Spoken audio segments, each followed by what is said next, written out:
Pour fabriquer du papier abrasif, il faut beaucoup de grains. Sur un simple morceau de papier, vous en trouverez des milliers. Le but est de créer du frottement. En frottant le papier sur du bois ou du métal, il va éliminer les défauts et les aspérités pour rendre les surfaces plus lisses.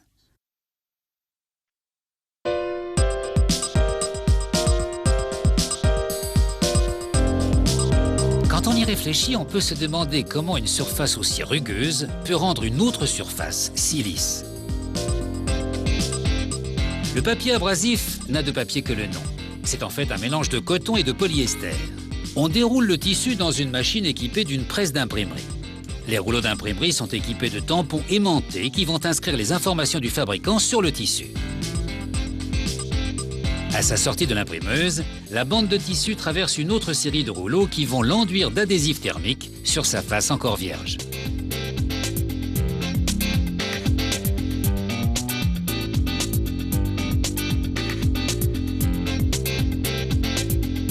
On mesure la densité de la couche d'adhésif grâce à un système informatique pour s'assurer qu'elle est répartie uniformément.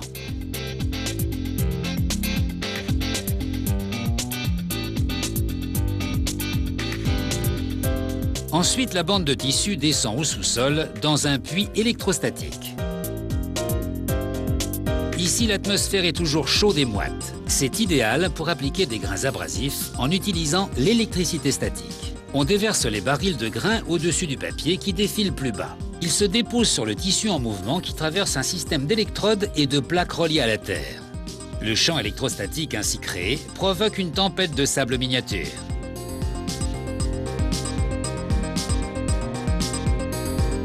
Ainsi brassés, les grains viennent se coller sur la couche d'adhésif et ne la quittent plus. Ce procédé électrostatique permet de répartir les grains de manière plus homogène sur toute la surface du tissu.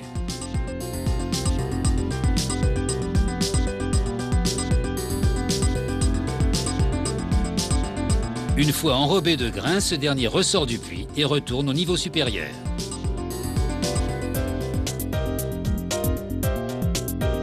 On prélève un échantillon sur la bande de tissu dans lequel on va effectuer 3 prélèvements supplémentaires. Un du tissu tout seul, un autre du tissu et de la couche d'adhésif, et enfin un dernier du tissu enrobé de grains abrasifs.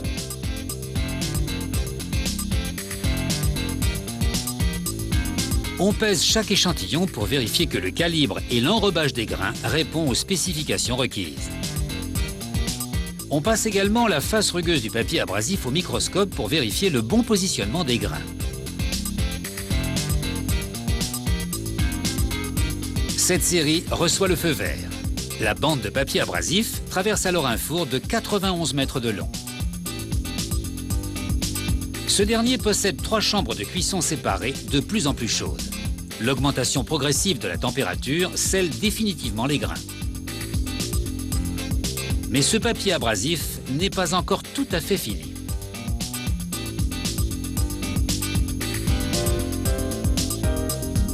À l'étape suivante, on étale une couche de résine sur la face abrasive pour fixer les grains au tissu.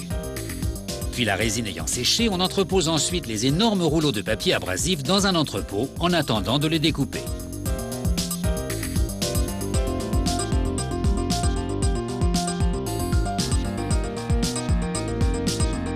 Certains rouleaux sont débités en feuilles de très grande taille. Elles serviront dans les ponceuses et les polisseuses industrielles qui travaillent sur de gros objets.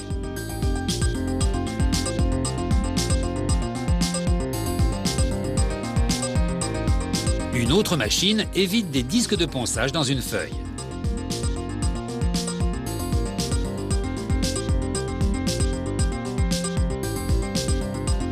Ici, on a aligné 4 bobines. On déroule les bandes de tissu superposées dans une machine qui les découpe en longs rectangles de papier abrasif. Ces derniers ne serviront pas à poncer ou à polir, mais iront recouvrir les planches de skateboard.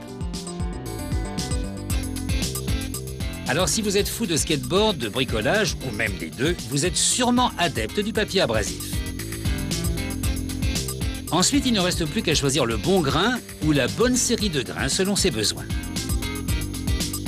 Sinon, on risque fort de ne pas obtenir le résultat escompté.